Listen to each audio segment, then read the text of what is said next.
Amen. Let's be reminded nga di kita magsalig sa atong kagulingong kaalam. Let us lean unto the wisdom of the Lord.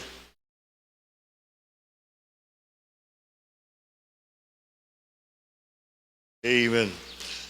Sa pagdugay, let's all stand once more. Kung ihang tanan sa pagtindog. Atong padayonan na nato ang paghisgot may tungod sa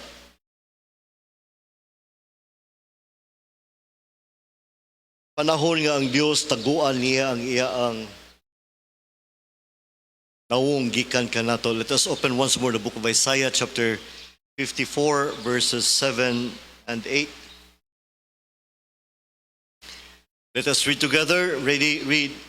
For a small moment have I forsaken thee, but with great mercies will I gather thee. In a little wrath I hid my face from thee for a moment, but with everlasting kindness will I have mercy on thee, saith the Lord thy Redeemer. Father, thank you sa among pagpadayon. Akong gipray nga ikaw maghatag na extra measure of grace taliwala sa di maayo nga panahon, bisa pa man Lord sa katulugon. Atagi grasya imong makaanakan nga maabsorb o makahatag paghapon migluna sa imong pulong nganhi sa among hunahuna o kasing-kasing. Gamhi imong alagad o tuguti o Dios nga imong presensya gayud ang magpataliwala ang imong panagway musanag nganhi sa tagsa-tagsa namo nga kasing-kasing. Father, we commit to you everything. Paday na mo pray ang among pastor usab o ang maayong pagbiyahe nila pauli diri. Tanan himaya imo sa ngalan lamang ni Ginoong Hesus Kristo. Amen. Amen. Please be seated. Mayong hapon. Amen. So, alang sa magduka diha, kasabot lagi ko, no? Pero ang isa sa technique para di ka magduka, sige lang gyud kag amen. Pero timing nga rapod ang yung amen nga naapoy. Dayon okay na po nga magkape. Kaya lagi po kayo. This morning atong gisugdan ang ato ang mensaheng when God hides His face. O nganong ang Dios mo tago sa iyang panagway. Atong nahisgutan ganinang buntag ang unang rason mao ang because we are already walking in sin. Di man ni ang Dios di gid siya ganahan og sala, o di gid siya ganahan mutan-aw og sala. Muna kung tanaw nimo ang crucifixion, vital kayo ang grammar nga gigamit sa Bible nga Jesus Christ became sin for us. Nahimo siyang sala nganhi kanato. Tungod kanato mo nang dito sa cross ang amahan wala katan-aw kaniya. O mismo si Kristo nakasinggit gid siya dito nga nganong gibiyaan mo ako. Because the Father's face was not with him, because he became sin for all of us. To the extent gyud nga nahimo siyang sala alang kanato nga ang amahan wala gyud ming nakaakog tan-aw sa iyang anak nga balaan. And that sin muna hinungdan nga ang Dios gyud ang number one nga di siya mo panalangin nato. When God shines His face upon us, di ba kung ang tao mo smile nimo, it means you are okay. Maayo inyong relasyon. Pero kung di ka smilean, mangutan na ka, okay ta? Okay ba ta? Ala, bantay ka, nalas papa niya, wara bagid ka smile, ala, gamugot, bantay ka. Mo ginaan mo ang panghadlok sa una, das mama wala, wag gina ka smile, wag gid mingisi, patay ta ni. When we are in sin, we are in trouble with God. Munang dili gid nato kadula-dulaan ang panahon nga di na gani nato mabati ang iyang pagpahiyom nganhi kanato. Ang number one gyud natong tan-awon is naabatay sala. Amen. Number two nga reason atong timan-an that because we are too busy with His work na distract ta. We are too focused on the blessing rather than on the giver. Busy with His work and not with God. Busy with other things and not with God. We are busy for the kingdom, working in the kingdom, busy kay sa church. Munang kaming ang number one na mo nga ginadeal na mo as pastors is we are too busy. We are busy with the ministry, busy sa mga so-called nga mga activities, preparing sermons. Pero wala na tay intimacy with God. Nga mura kag bata nga na-distracta. Another slide, Colonel Clark. I think we talk about Mary and Martha this morning. Usay manggod ang ato, usay makomedya na lang nato ba nga labi ng mga conferences, nga basic in kusina. I can excuse that. Pero sa atong personal level ba, sa atong kinabuhi, nga basil ang Ginoo na pulihan na og activities. O we thought that because we are busy doing these things, atong gi-equate siya og spirituality. Murag spiritual kay ta nga feeling na to kay nakakanta ta sa choir, nakaapil, nakasimba ta. Well, that's part of spirituality, but pero dili na lang ingana kay daghang kaayo tang times nga naata sa church. We are attending the church, but sa atong private life with God, wala gid kabalo ta naghantag pagkulang. Amen. Ug mo nay ang makasustener na to sa ako yung pagtanaw. I've been a Christian for 36 years. And for the 35 years of that, nagsugod na kugwali, and I've been preaching for almost that years also. Wala na ako nagisulti aron manghinambog ko. No. I am just telling you the credibility nga naapo ko'y nakita for all those years nga experience nako nga ang makasustener nako sa akong kalipay sa pagpangalagad is not really the position that I have in the ministry. It's not really nga kanabang ganahan kay ko sa church kay accepted kay ko o na ako'y role sa church. Nga murag ang uban sa inyo nga awa mako'y role diya sa church. You know, it's not really the role. Dili tungo kay naatay role sa church nga excited ta. Bisan wala tay dagko kay nga mga role sa church, pero kung naatay maayong relasyon sa Dios, we are always happy, we are excited. Munang ingon si Jesus Christ kang Martha, ako nang i-emphasize nga Martha, you lack one thing. Wala ko na problema sa imo ang kabisi. It's not a problem with me because I do understand that you as a hostess you have to be hospitable with me. But Mary chose the one thing that is needful. Sakto na to, pero naapay kulang. Amen? Sakto na ang pagsimba, sakto na naka-square, sakto na nga miapil kag discipleship, sakto na nga naakay role sa church. Sakto na. Pero ang kulang lang is naabatay intimacy with God. Nakuha ko ninyo? And that intimacy part, muna ang makasustener nato sa pagpangalagad sa Ginoo. Because I tell you, katong nangawala na karon dinhi, they are knowledgeable about the Bible. They know about the Bible. In fact, daghang pastors wala nas ministry ron, they know the Bible. They are well informed of the Bible. But what was one thing lacking? Ngano wa man sustener, nagpasabot lang giday na makaigsunan nga atong kahibalo sa Biblia dili na igo makasustener nato sa pagpangalagad sa Ginoo. Unang ingon siya, without me you can do nothing. You have to abide with me. You have to be with me. You have to give me time. Unang ingon siya nga one thing that is needful. Mary chose that part. And that thing, sa dihang imo nang pilion, it will not be taken away from you. Kabalo ka sa dihang makatilaw kas katami sa Ginoo kay minghatag kag panahon sa imong individual nga pagduol sa Ginoo kanang personal nga ikaw gid mismo nakatilaw sa Ginoo ba.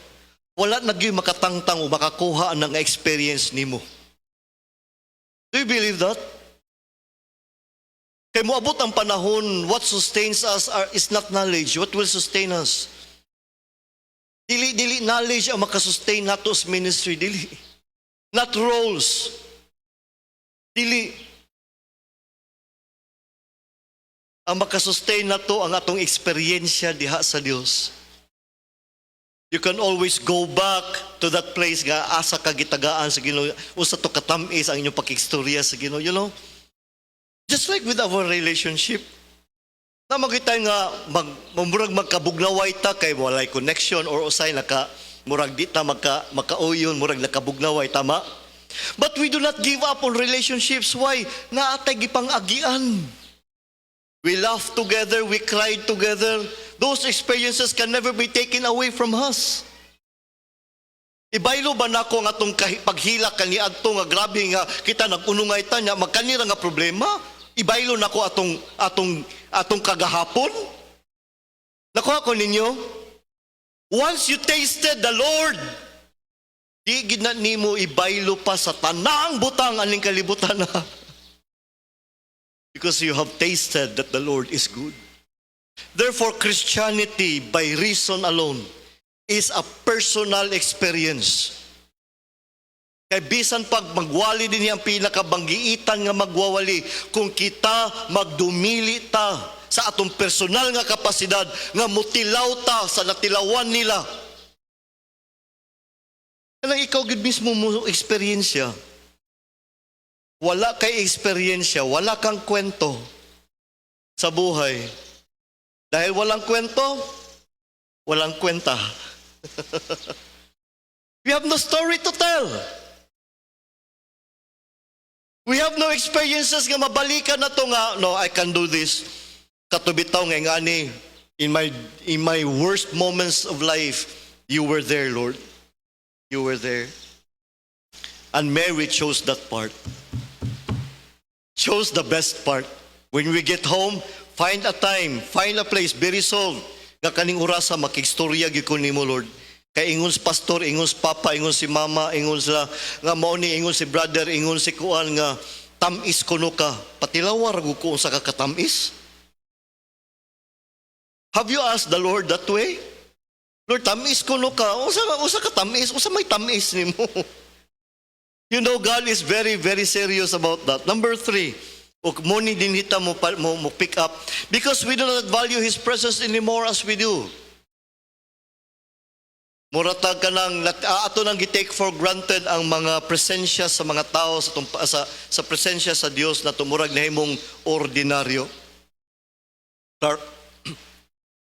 We lost thrill of our relationship with Him. Well, that's an example nga ang bata na distract siya. O nalimtan niya nga ang pinaka-importante nga persona nga kuyog niya, yang papa. We are so distracted with the joy of this world. Wala man tagihikawan sa Ginoo nga malipay ta aning kalibutan na. Sa saktong pamaagi. Amen? Kung nalipay ka sa bisyo, dili na sakto. Nalipay ka sa sala, dili na sakto. Pero kung nalipay, di man na tagihikawan nga, tagibawalan nga maka-cellphone, wala tagibawalan mo tanaw og TV, wala tagibawalan sa Ginoo nga mag-fellowship ta. Makadungag ba na, maka-reinforce ba na sa atong kalipay, tama? You have a satisfaction nga at least sa mo pagpaningkamot, nakakita ka, nakapalit kag cellphone, nakapalit kag load nimo, naka-subscribe kag usa lang mga subscription sa TV. Wala naghihikaw. That is the fruit of our labor. Pero kung kana mga butang ang atong degree, ang ato ang mga trabaho, ang ato ang mga relasyon aning kalibutan na muna naming pulis kalipay na to sa Ginoo, that there's something wrong with us. O sometimes God, because of that, mo withdraw siya para ma-feel na to nga importante na siya. I remember sa akong pagkabata nga magkita mi sa akong mama once a week, 2 days a week lang kay tuwa siya sa Marawi, then munaog lang siya og Friday afternoon or Saturday. Then Saturday morning, busy kay ko, grabing dula. Nawag na akong mama. Carl, sabi niya na, kay busy kay labi kay dula, kaning bata, basta makadula. Kapila panawag na ikadugayan, ming pauli na ko. Pag pauli na ko, mingaw keng balay. Mingaw dyan keng balay. La, pinangita na nako, asa akong magulang, wala akong mama, wala. Yan, naarap itong mama ganina, sige itong panawag na wala, wag itaw. Wala gitaw. Sulod kwarto, tanan, gipangita na ko, may sugod na ko, og lingkod, may hilak na dayong ko. You know, bata. Gawas na ko mama sa likod sa aparador, tago siya. Wow. I remember that moment. Sometimes we take for granted people in our life that we just take them casually. Diba? Kalabang wala na tay, di na siya special ba? Sometimes God is with us. Sometimes we treat God like that way. Umuna to ang padayon og storya karon and padayon ta, Clark, please. Because He just wants us to value His presence more. That is in connection with number 3. Gusto lang gyud siya nga i-value na to ang iyang presensya labaw pa sa tanan. And God knows nga tong human limitation usahay sumhanon kayo ta. Musugot mo sa dili usahay sumhan na ba ang uban sa inyo o kinanta sa itong mga kanta labi nagbalik-balik. Mura ba ka na bang, I've been singing that for 40 years akong pagkakristohanon. Hey, pastor, naglako na ko ng Sunday school. Mo na gyud na gikanta karon tiguang nako, nangapo na lang ko, pastor. Mo lang gyapong mga kantaha. You know, it's not really the song that makes us excited. It's really about the presence of God. You know, kung excited ka sa imong kauban, kanang mag-data, di ba? Kung mag-data, order ka pagkaon. Kanatong gikaon na raman as balay permi. Na ay rice, na ay sudan. Pero dili mamumater ang atong gikaon kaya ang atong gusto, ang atong kauban. Kung kanon lang, dito lang ta maglungag sa balay. It's not really the food that matters. In fact, balik-balik na ganita usayan ng pagkaunanan, kanang pagkananan, balik-balik ang restaurant. But it's not really the place. It's the person. Sometimes, sumhan na tas church. Bobo, pastor,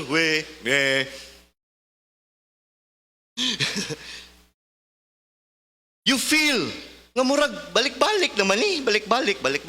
Ay, ang wali ni pastor. Ay, wali. Napuno na lang gud nimo ang imong Bible og notes. Murag ka 20 naman giwali pastor, wa na mo koy kasudlan sa notes diri.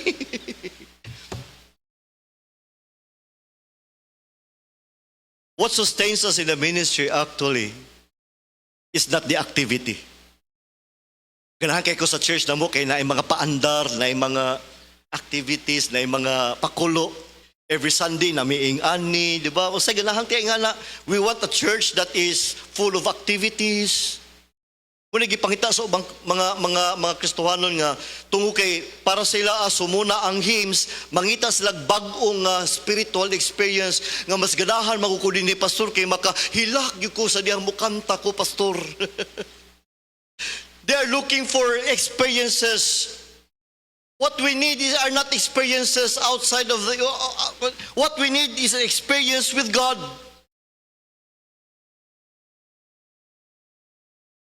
Kaya bisan pagkaraan na ng hymn, it will always be new to you. The messages will always be new to us. And moment nang, when we are in God's presence, everything is renewed. Everything is new. Dili sumo. Manang we need to go back to that place in our day, every day. We need to find a time for God. Because He just wants us to value His presence more. Not every hidden face is a punishment, but sometimes it is just an invitation of God. For what? For a deeper relationship with Him. There are seasons when God withdraws the sense of His presence. God is there. Pero di lang ta niya ipabati. Because He is deepening our hunger for Him. He is deepening our hunger and thirst for Him. Lord, murag nakulangan yung kong simba sa simba ganina da. Pwede ta mag one-on-one karon. Now, when you study hymnology, nawala na siya nga mga subjects sa Bible school. Hymnology. The history of hymns. Because hymns, di na to na pwede pulihan kaya nga naman, theologically grabe ka-rich og doctrine ang mga hymns. Kabantay mo sa mga kanta sa mga Pentecostals, balik-balik ang lyrics. Balik-balik ko nila, balik-balik. Then, anton mo abot sila sa climax. But hymns are not like that. They're full of doctrines, full of theology. And when you study kada bitong, I come to the, say title ana, Ma'am Jean, in the garden. When I studied that theme, that song, dinhi ko gidala actually. I come to the garden alone, while the dew is still on the roses. Sa to padili tuod to, kay napa may dew ang roses, kadlawon to buntag sayo. And the voice I hear falling on my ear, the Son of God discloses, and He walks with me and He talks with me, and He tells me I am His own, and the joy we share as we tarry. You know what tarry means? It means samtang nagdugay-dugay ko, naglangay-langay ko dito. And the joy we share as I tarry there, none other can ever know. What na laing maka-experience ani gawas nako. You know what it tells us? Joy in the Lord is a personal experience. Dili na ko pwede ipasa kung joy nimo. I can only encourage you. I can only encourage you so much. But if you refuse to be encouraged, wala na ko'y mahimo para nimo. You know what really sustains us in the ministry? It's not really the presence of other people. God can use people, yes. It can reinforce. But if we refuse personally, wala na gimahimo ang church para nato. Because the truth is, only God can address. Ang Diyos ragi makatagbaw sa atong mga pangandoy o pangatinguha o mga kanabitang kahidlaw. Grabe ka lalom. Kalabang longing nato sa atong kasing-kasing. Not because we are rebellious, but because He is deepening our hunger. In the Bible says, muna si David ingo siya sa Psalm 27. Let us analyze this. When thou saidst, seek ye my face, my heart said unto thee, thy face, Lord, will I seek. Because every moment God wants, look at me. Diba ka ng bata bitaw nga mahadlok? O sa imong isulti sa bata, langga-langga, look at me. Look at me. Just look at me. When we can no longer see God in our prayer, when we cannot no longer see God's face in our worship, it's a time for us to begin evaluating ourselves. Usa man ni Lord, are you withholding something? Are you deepening my hunger for you? Or naaba ko'y sala? It's up to us. Amen. That's how we address, inganaw na to pag-address ang kalaay. Daily activities. I'll tell you, daily activities. We do not need more choir members. We do not need a more beautiful choir. Nindot na itong choir. Nindot na itong music. Amen? Pero nindot pa man ma-develop. Yeah, that's paingon na taliha. Ma-develop na to ato ang discipleship. Ma-develop na to ang ato ang building, ma-develop na to ang atong programs. There's nothing wrong with that. Balikon ako, nindot na. And we should do that. Pero kinalan di na to malimtan nga after all these things, after mapanindot ang building, after mapanindot ang sound system, after mapanindot ang ato ang mga lessons, ang choir, ang music, ang atong finances, mapanindot ang mga records and everything.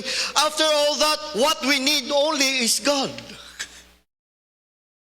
Bisan pag nindot kag Bible, kung di ka mo basa, wa gyud nay pulos. Nindot yung kitong Bible nga na study Bible, nga na mga margin, mga kuandere. Kung wala kay kagutom, wa po na pulos. David said, pag muingon kag seek my face, my heart will tell you, I will seek your face. Hide not. Ayaw lang kong taguhi, Lord. Kaya ang number one fear ni David is, God is angry with him.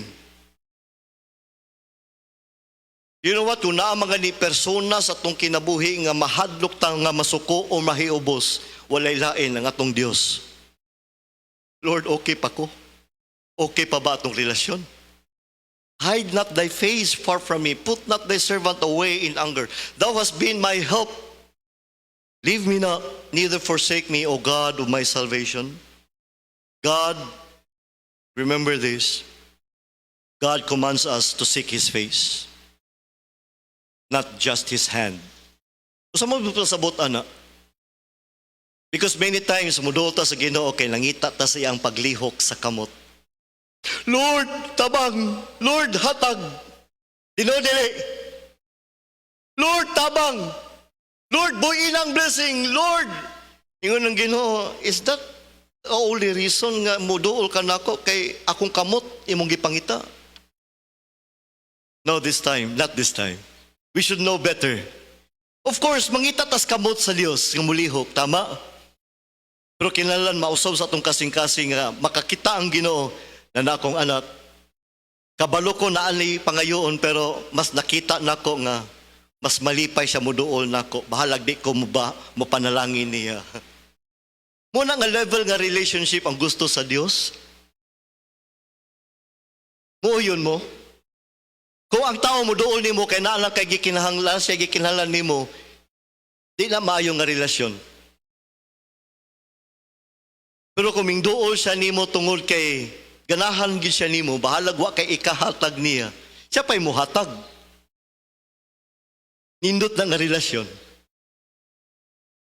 Do you think ingana po ang Ginoo? Yes. I think so.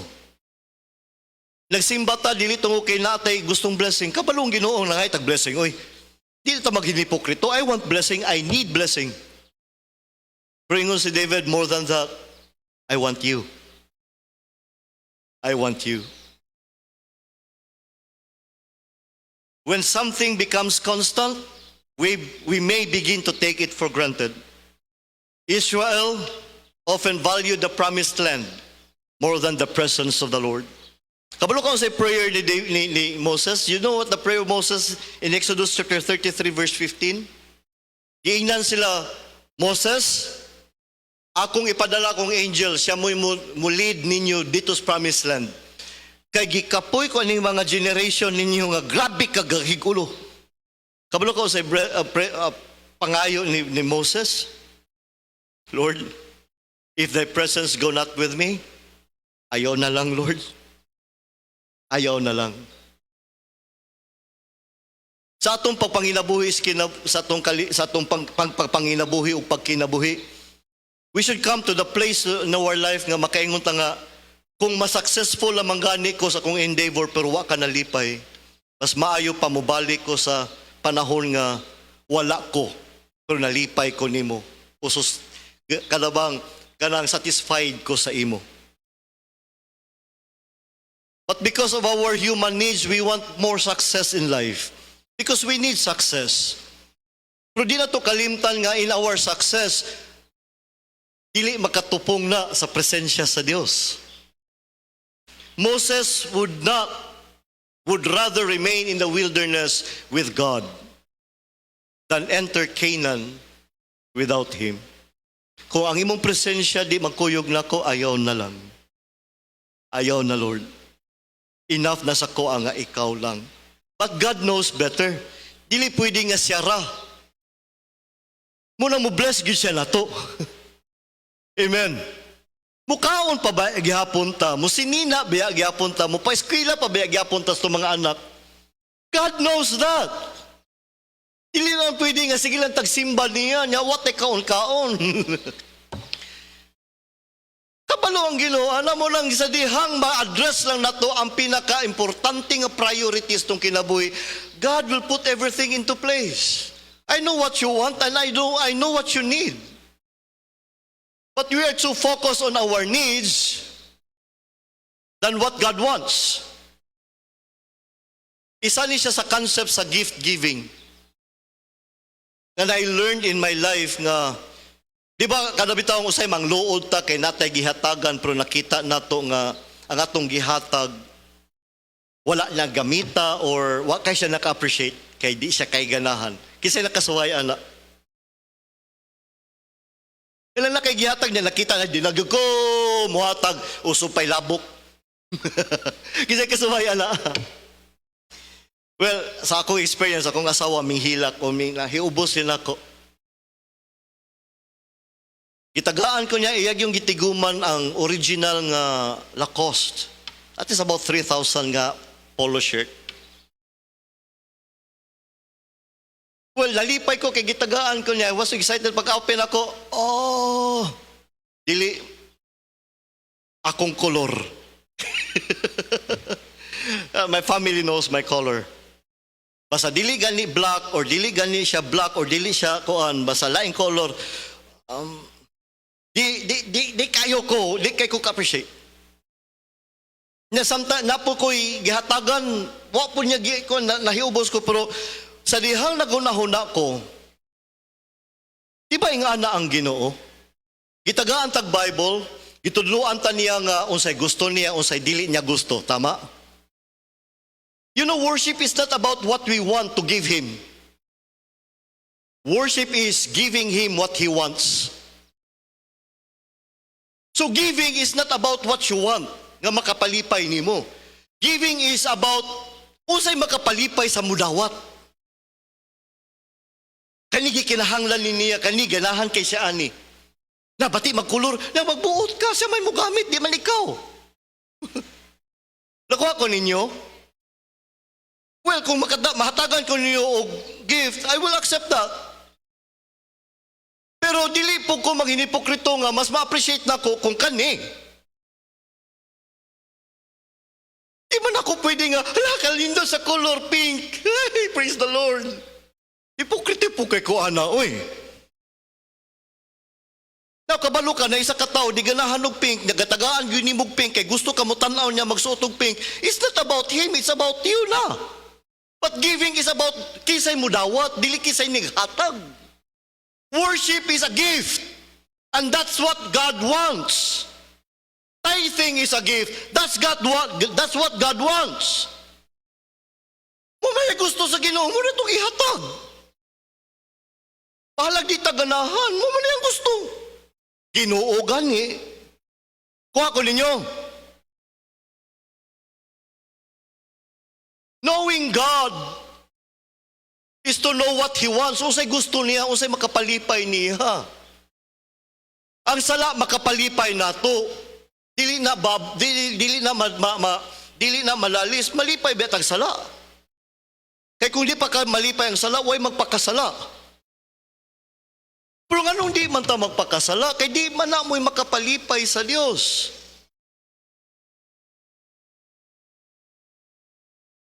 And God will hide His face. Kaya nga naman, wa na ito naasabtan ang concept sa giving. Wa na ito naasabtan ang concept sa worship.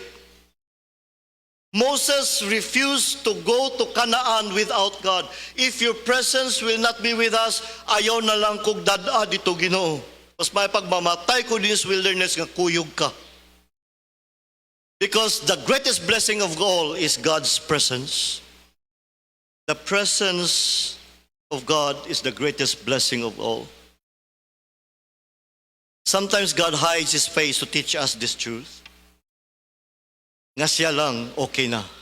Siya lang, wa nailain. Wala ka nang hahanapin pa. Let us take note of this. And mahuman na rin tahapit na. the miracles, the ministry, not the miracles, not the ministry, not the promotion, not the prosperity. Dili na nato giapas. We want those, we need those.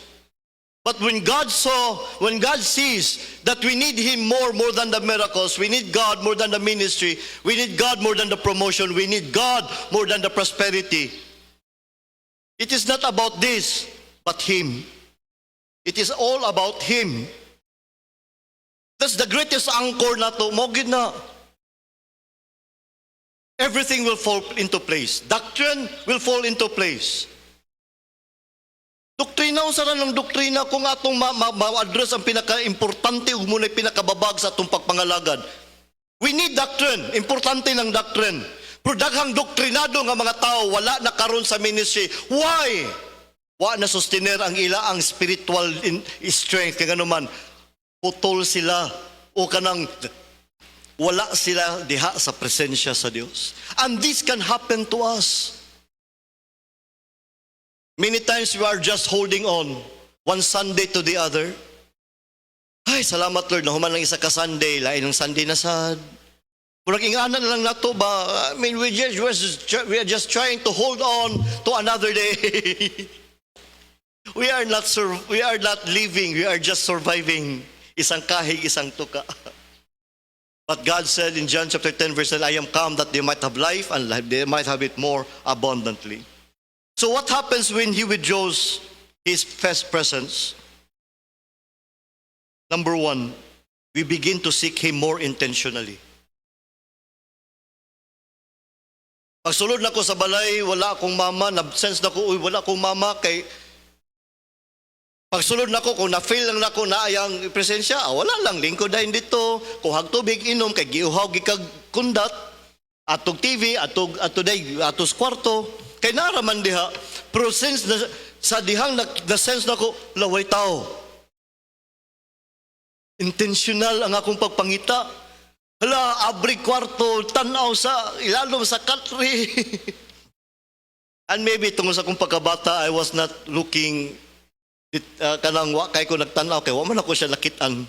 Wa man ako siya na, but you know the idea. Kay naaraman, baliwalaon. Kay gikinahanglan naman, hala, ming kat-kat na skisami, ming kamang na sa salog. Intentional na. Kung mo na gusto sa Ginoo sa tuwa, di ka mangita na ko ha, tanaw na to be. Ungulan ti ka. Tanaw na to kung sensitive ba ka. Ang uban sa tuwa, grabing bungol.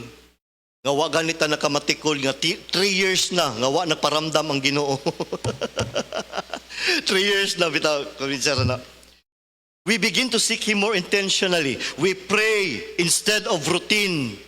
Mas urgent atong prayer, mas naay Lord tabang Lord. Pero kay way problema, lingkod lang, mamaypay, manutpik. Salamat Lord ha. Ay, grasya. Ingana na tong prayer. Pero kay wa naman nato nabati ang presensya, kalikaron, siyarong, di ni muluhod na ko, tota namin, luhod na, wa namin kiabaw na. Namin ko Lord, tabang, asamang ka. Tinood. Number 3, we rediscover that communion with God is life itself. Do you think life is your career or career is your life? Do you think your family is your life? Do you think your relationship is your life? Do you think your talent is your life? We are wrong. There's no other life other than God. Without me, you can do nothing. Without me, you cannot live spiritually. Because communion with God is life in itself. Munang mingon si David sa Psalm chapter 42 verse 1, as the hart panteth after the water brooks, so panteth my soul after thee, O God. Gihidlaw. Wala, kanang word nga, kanang panteth, kung ito na binisayon, dili nato siya masabtan kung ato lang inon nga giuhaw. giuhaw, di kayo na. Pero kung moingon na gani ka, gihalhal, wala ang iro, gihalhal, it means, nagpunga-punga na nangita, nagtubig. Kung di na makainom, makuyapan na ginaba. Do we feel that way with God? Ingana ba atong pagbati sa Ginoo nga, Lord, kung di ka na ako mabati, mamatay ko. Ingana ba atong kauhaw? Ingana ba nga atong pag-apas? Ingana ba nga ito ang atong kagutom nga, nga ingon sa binaw, ingon sa deer, usa, nga giuhaw, gihidlaw, nunot sa waterbrook, sa kasapaan sa tubig. Mauusab nga ako, gihidlaw, ang akong kalag gihidlaw, nunot kanimo, O Dios. Pagkanindot nga kasing-kasing. The hiding of God created that hunger. Sometimes God, nag-faithful man ko, Lord, ay kabalo ko, nag-faithful ka. But I just want to, akong i-upgrade ang imo ang kagutom. I-upgrade na ko ang imo ang kauhaw. Let's go back to Isaiah. You see the connection man and we will end. There's the emphasis there. Balik ko na ito basa, for a small moment have I forsaken thee, but with great mercies will I gather thee. Verse 8, in a little wrath I hid my face from thee for a moment, but with everlasting kindness will I have mercy on thee, saith the Lord thy Redeemer. Let us digest that. 1, notice the emphasis of God. A small moment. Amen? Small moment, Rani. Di ni magdugay kung atong i-address. Kung atong atimanon. For a small moment, in a little wrath, for a moment. Kung ato ning ma-address, diha dayon sa atong kinabuhi. Kung atong ma-re-evaluate pagbalik atong kasing-kasing, kabalo ka usay blessing, usay contrast niya with great mercies. Oh, great mercies with everlasting kindness. Dayon sa gisulti katapusan, kisay nag-ingon, the Lord thy Redeemer. Usa may but pasabutan ni, lukaton rata sa Dios gikan ani nga kahimtang. Kung kabaluta mo address og insakto sa kalaay sa atong kinabuhi. Amen. The song, so when you are tired and empty, when you cannot run any longer, Jesus Christ will take you to the finish. You know why? His strength is stronger. With great mercies, He will redeem us. Munang di ta ma-discourage kung gilaay ta, mas mangita ta sa Dios. His hiding is momentary. His mercy is everlasting. God may hide His face, church. But one thing that is sure, He will never remove His covenant love from us. Dili ta ikawan sa iyang paghigugma. Inut kay ang verse nga atong gibasa ganinang morning. For I am persuaded that neither death nor life, was that this morning? Nor life, nor principalities, nor death. For I am persuaded that neither life, nor death, nor principalities, nor powers, nor things present, nor things to come, nor height, nor depth shall be able to separate us from the love of God which is in Christ Jesus our Lord. Christians, when we discover that God is hiding His face, tulo lang yung kabutang atong timanan. Evaluate for sin, evaluate our priorities, and let us rekindle our love for Him. And believe nga sa iyang paghilom, dili siya absent. He will bless us with great mercies. Father, thank you for this afternoon. Thank you for your great mercies. Thank you. Thank you, Lord, nga dili maputol ang imong gugma kanhi kanamo. And if ever na sa mo adinhi amahan, naming abot namin sa punto nga kapoy na, tabangi mi, kay kapoy na gyud. But we need the sustaining grace. We need your sustenance. That's why we need your presence. Shine upon us. Smile upon your children once more, that the bones that was broken will be alive once again. Lord, dismiss us with your presence and the fullness of it, and take us, Father, to the place nga mo'y makapalipay nimo, ug among gitugyan, ang among pagpadayon, even ang Young People's Program nga ikaw mo'y magpanalangin. To you, we give all the glory and honor, Father, in Jesus' name.